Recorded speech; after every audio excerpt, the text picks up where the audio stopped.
Olá, aula de radioproteção com o professor Paulino Batista. Bom, eu resolvi colocar esse primeiro slide aí, com essa imagem, para a gente lembrar que nós estamos de volta depois de um tempo aí enorme sem videoaulas do professor, porque nós estávamos tendo aulas live, no formato live, né, ao vivo. Mas uma galera, infelizmente, não teve como acompanhar por motivos de trabalho, de conexão e tal. E aí agora o CETEC pediu para que nós postássemos essas aulas aí na modalidade de online. Então, por que estamos de volta? Porque nós voltamos literalmente à ativa. Relembrando, a nossa disciplina é radioproteção e eu sou o professor Paulino Batista e nós nos encontramos em sala de aula. Aos novatos, que eu ainda não vi, que tiveram pessoas que entraram agora durante a pandemia, sejam bem-vindos ao curso de radiologia, essa disciplina de radioproteção com o professor Paulino Batista. Pensando no melhor rendimento de vocês, eu optei por, nesse primeiro encontro nosso, nós fazermos uma revisão geral daquilo que foi trabalhado em radioproteção. Para quem não teve aula ainda, não vai funcionar como relembrar, e sim como primeiras aulas. Quem teve as aulas iniciais, nós vamos relembrando o que nós vimos em radioproteção. E aí o professor sempre começa nesse recordar é viver, do you remember, né? Você se lembra? Nós vamos falar um pouco sobre a radioproteção, mas é bom lembrar que a todo momento nós estaremos fazendo referência à proteção necessária para que o desenvolvimento do trabalho de vocês aconteça de forma excelente. Então nós vamos pegar um pouquinho sobre o que seria a radioproteção, do que a gente se protege, como a gente se protege. A nossa discussão vai ser o tempo todo girando em torno disso. Também entendermos os tipos de radiação, ionizante, não ionizante, mas o principal para nós aqui é entendermos como nos protegermos disso. E aí nós vamos começar com o histórico que tem no módulo de vocês aí, tá? São 3 tópicos bem simples que dizem: no setor de saúde, onde a radiação ionizante encontra o seu maior emprego. Óbvio, sem o radiodiagnóstico, nós não teríamos evoluído tanto, vou repetir, sem o radiodiagnóstico, ou seja, a análise a partir das imagens da radiografia lá atrás. Hoje nós já temos ressonância, tomografia, que facilitam essa leitura médica do interior humano. A medicina não teria evoluído tanto. Então a radiação ionizante, ela é muito empregada no setor de saúde. Lógico que esse emprego de radiação ionizante vai cobrar um preço. Nós ficamos muito mais expostos às doses de radiação.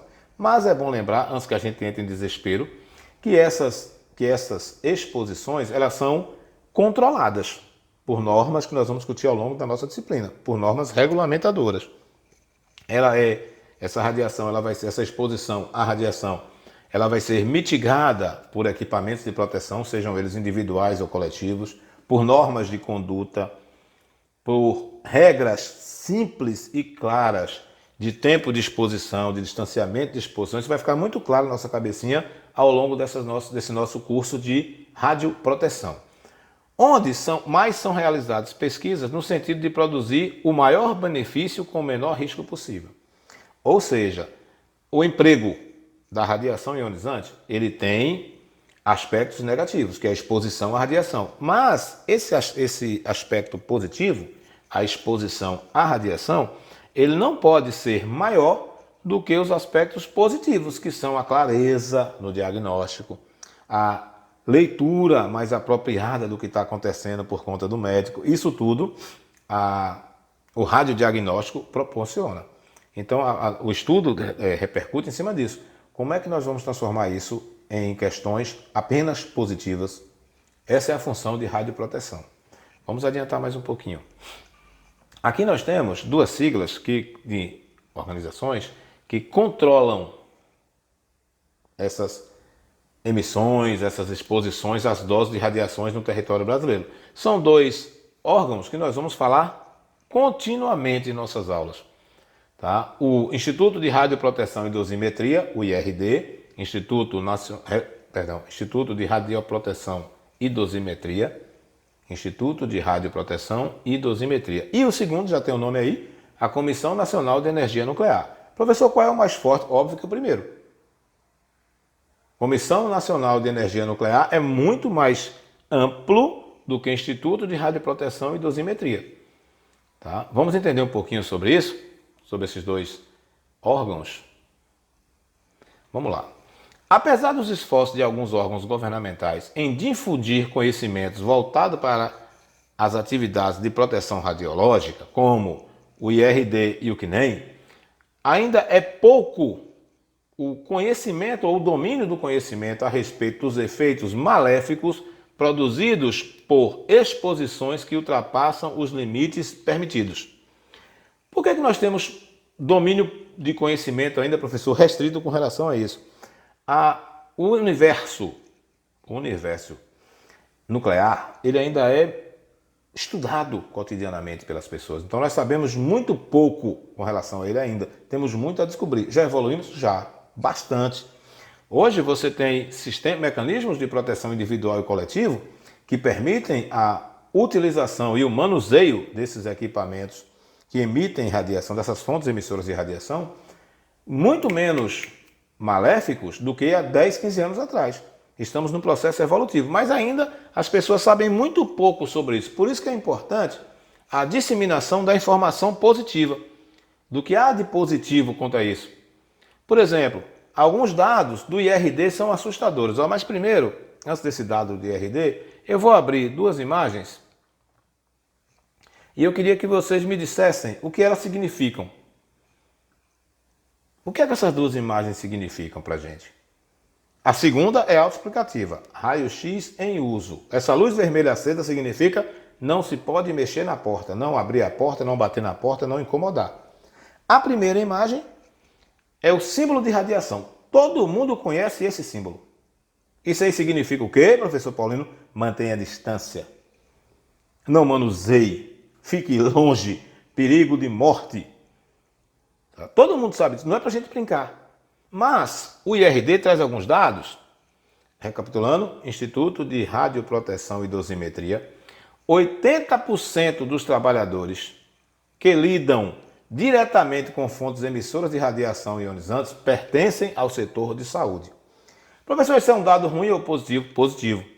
Porque essas pessoas, elas têm um treinamento apropriado para isso. Os outros 20% ficam na parte de pesquisa e de geração de energia, tá? Só para constar. Essas pessoas têm um treinamento direcionado para isso. Os ambientes onde são instalados essas máquinas, eles são preparados segundo as normas. Observe que não é toda biboca que vai ter um aparelho de raio-x, ou um aparelho de ressonância, ou um aparelho de tomografia. Há uma obrigação do estabelecimento, do hospital, da clínica, há uma obrigação do cumprimento das normas que são estipuladas pelo Conselho Nacional de Energia Nuclear e pelo IRD. Então, você não pode dizer, estou com vontade de abrir uma clínica de radiologia, vou botar aqui na minha casa, sem chance. Você vai ter que construir uma estrutura que obedeça às normas propostas pelos órgãos competentes.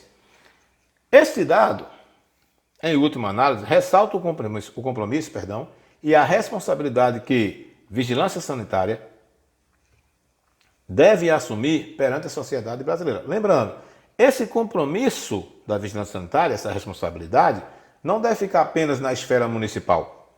É da esfera municipal, estadual e federal, como o próprio texto já diz, das 3 esferas do governo. Então a vigilância local é o primeiro contato, a estadual já é um contato mais amplo, já cuida do estado como um todo, né, de todos os órgãos, de todos os ambientes que tem isso no Brasil, no estado, e o governo federal já vai cuidar numa amplitude maior, que são as unidades da federação. Então, quem é que fiscaliza isso, professor? A vigilância sanitária. É ela que vai dizer se o espaço está adequado ou não para a instalação desse equipamento. Ou se a forma como esse equipamento é manuseado, se as pessoas que lá utilizam o espaço para fazer seus exames, se eles são expostos ou não a uma quantidade enorme de radiação, se estão dentro do padrão pré-estabelecido. Um dos papéis dos inspetores da vigilância sanitária é orientar o usuário de materiais e fontes radioativas a desenvolver uma política, ou melhor dizendo, uma cultura baseada nos princípios da radioproteção e, óbvio, na prevenção de acidentes iminentes e ou potenciais. Ou seja, é a vigilância sanitária que vai determinar se aquele espaço, se aquela empresa tem condições de utilizar ou não os equipamentos de radioproteção. Aí vocês podem pensar, professor Paulino, quais seriam então esses princípios básicos? Otimização, justificação e limites de dose. Isso tem que estar bem claro para os inspetores da vigilância sanitária e para os empreendedores que vão montar essas clínicas. Outra coisa, nós, enquanto futuros técnicos no momento, né, de radiologia, a gente tem que entender que esses princípios, eles regem a radioproteção. Otimização, justificação e limitação de doses. A otimização visa preservar a segurança e a saúde dos indivíduos expostos à radiação ionizante em hospitais ou outros locais que utilizem equipamentos de radiação, incluindo pacientes, profissionais e o público em geral. A otimização é a facilitação do acesso das pessoas a isso, com segurança. Observe que é ratificado aí, pacientes, profissionais e o público em geral. A justificação, por seu lado, ela já engloba o benefício gerado pelo uso da radiação. Ele tem que ser maior do que os danos causados em sua aplicação. Eu já falei anteriormente, tem danos? Tem, mas os benefícios têm que ser maiores. Tem que ser maiores, porque senão não existe justificação para nós utilizarmos. Professor, mas como é que a gente vai garantir ao usuário, ao paciente, que ele vai ter menos contaminação e mais benefício? É simples, cumprindo as normas básicas de radioproteção. Distância da fonte, distância do foco, duração do exame, tudo isso conota a radioproteção. Lembre-se, quanto menos tempo o paciente ficar exposto à radiação, menos riscos ele corre. Quanto mais eu acertar no procedimento, menos eu exponho o meu paciente e menos eu me exponho também, porque eu, enquanto técnico, eu vou estar num ambiente de radiação. Mesmo eu estando na minha proteção, atrás da minha proteção de chumbo, se eu ficar muito tempo naquela área, eu vou estar exposto às radiações. Por isso que vocês usam o dosímetro, que eu vou explicar mais à frente. E por último, a limitação das doses. O que seria isso? Os limites de dose, eles são calculados anualmente, considerando a grandeza das doses efetivas e equivalentes, o órgão do corpo humano afetado pela radiação. Então, há um cálculo feito já, e nós vamos discutir isso mais à frente também, de quanto tempo eu posso ficar exposto à radiação, quanto cada órgão recebe de radiação pelo tempo do exame. Isso é calculado, mensurado, para que o paciente corra menos risco, para que o técnico opere os equipamentos sem se arriscar muito. Há um padrão mundial para isso. Também é necessário que nós façamos uma discussão sobre os equipamentos. Então você precisa conhecer os equipamentos que você vai manusear, as aplicações, os processos de trabalho, quais são os insumos utilizados, as ferramentas indispensáveis na identificação dos riscos nas instalações radioativas. Não basta saber apenas da gabine onde fica o técnico. Lembrando que essa gabine tem a parede de chumbo, né? Ela é revestida com chumbo para evitar que a radiação ultrapasse. Mas além da gabine, eu tenho o dosímetro e eu tenho os protetores individuais, que são os EPIs. Deixar claro que as pessoas quase não usam, os técnicos quase não usam esses protetores individuais, mas é estabelecido por lei a obrigatoriedade do uso deles. O dosímetro, a gente não vai usar esse aí não, a gente usa um dosímetro individual. Ele vai ficar preso no crachá de vocês e ele vai mensurar a quantidade de radiação a qual vocês foram expostos durante o seu período de trabalho. Isso não é só proteção individual e proteção coletiva. Na ordem, coletiva primeiro, individual depois. Outro aspecto que vem merecendo toda a atenção das autoridades sanitárias é o crescente número de instalações radiológicas que se tem instalado. Por que isso está acontecendo? Porque a ideia é absorver profissionais com qualidade para desempenhar essas funções. Porque cresceu o mercado. Todo mundo hoje, quase todos os médicos que você vai, eles solicitam exames com imagens para facilitar o diagnóstico. E a partir desse diagnóstico você tem o sistema de erradicação ou mitigação dessa doença. Então o mercado de vocês ele é crescente.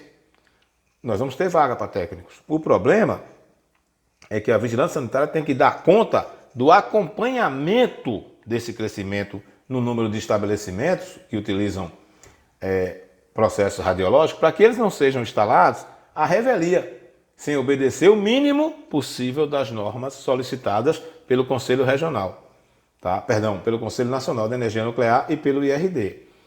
Numa esfera mais local, nós teríamos aí o controle desse profissional. Professor, mas como é que essa galera é formada, professor? É muita gente, forma quem quiser. Não, isso é um curso técnico, hein? Não esqueçam disso não. O objetivo aqui é formar pessoas para o mercado de trabalho. E não pessoas querendo arrumar um emprego e depois ficar fazendo coisa errada. Lembrem-se, nós estamos formando mão de obra qualificada. O mercado exige cada dia mais uma mão de obra qualificada. Então, atenção nas aulas, porque vocês precisam aqui aprender e não passar de ano, ou passar de semestre, no caso do CETEC. Quem é que vai fiscalizar isso, professor? Essa formação? Bom, nós temos o Conselho Regional dos Técnicos de Radiologia, e ele é dividido por setores, né? O nosso é o 8, né? da Bahia. Aqui é simples, ó. Há de ressaltar a necessidade de uma formação adequada por parte dos profissionais que atuem na área, o que, sem dúvida, contribuirá para uma melhoria da qualidade desse tipo de prestação de serviço à população. A formação do técnico, quando ele coloca uma formação adequada, lembrem-se, Einstein dizia que sucesso é 90% transpiração e 10% de respiração. Então a gente tem que transpirar muito mais, suar muito mais, se esforçar muito mais para que a nossa formação seja de qualidade. Todos terão, a mesma aula. Como vocês vão absorver esse conteúdo vai variar do empenho de vocês, de pessoa para pessoa. Vão sair todos do CETEC com o mesmo certificado. Uns muito bem formados e outros mais ou menos formados. De quem é a culpa? Minha enquanto aluno. Se eu tiver a mesma aula que o meu colega, o que faz com que ele aprenda mais do que eu? Ah, mas ele é mais inteligente. Não, existem múltiplas inteligências. Eu vou potencializar aquilo que eu tenho de fraco e manter aquilo que eu já tenho de bom, para que eu me transforme no profissional de excelência. A formação adequada de um técnico perpassa por aulas práticas. No CETEC vocês vão ter. Vocês terão aulas práticas. Infelizmente agora na minha disciplina, posso falar pela minha disciplina, infelizmente agora com a pandemia vai ser impossível nós fazermos uma saída de campo. Mas seria interessante a gente visitar as clínicas, os hospitais da cidade, para ver como andam os equipamentos de proteção radiológica nesses espaços que talvez vocês ocupem daqui a alguns dias. Talvez seja o próximo emprego de vocês. Como é que eles estão? Estão organizadozinhos? Estão bagunçados? Obedecem às normas? Não obedecem às normas? Seria legal a gente fazer uma visita. Repetindo, infelizmente, o ordenamento que nós temos hoje nos limita isso, nos impossibilita disso. Mas no futuro bem próximo nós teremos tudo isso de volta.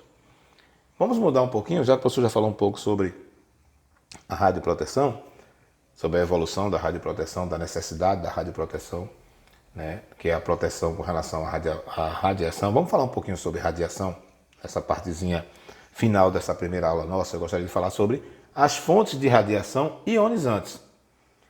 Bom, a gente vai entender que existem radiações ionizantes e não ionizantes. Nos interessa, por conta da nossa área de formação agora, as radiações ionizantes. Primeiro o conceito, que diabo é radiação ionizante, professor? É simples, são todas aquelas radiações com energia superior a 12,4 eletronvolts e capazes de ionizar átomos, ou seja, elas podem promover alterações nos átomos. Mas é simples, durante toda a vida nós fomos expostos diariamente a essas radiações. Às vezes a gente nem percebe muito, porque isso não é muito disseminado. Mas é bom lembrar que nós temos radiações ionizantes naturais e artificiais. A gente bate muito, e nós vamos falar muito nas minhas aulas, sobre as radiações ionizantes de origem artificial. Mas nós temos muitas delas de origem natural, como por exemplo a radiação solar, a qual nós estamos expostos cotidianamente. Olha como esse dado é incrível. 70% da nossa exposição às radiações ionizantes são naturais, as fontes são naturais, como por exemplo o Sol, né? E aí o professor trouxe um exemplo do efeito estufa, que não cabe muito nessa discussão, mas só para a gente entender. Com relação ao efeito estufa, nós temos na Terra a proteção da camada de ozônio. O que é que a camada de ozônio faz? Ela filtra as radiações nocivas. Já na nossa área de trabalho, a proteção radiológica, ela não pode fazer nada quanto a reduzir os efeitos da radiação de origem natural. Não tem como você colocar uma proteção de chumbo para radiação solar, não tem por que isso. A nossa proteção, ela envolve as radiações ionizantes de origem artificial, controladas dentro de um espaço delimitado.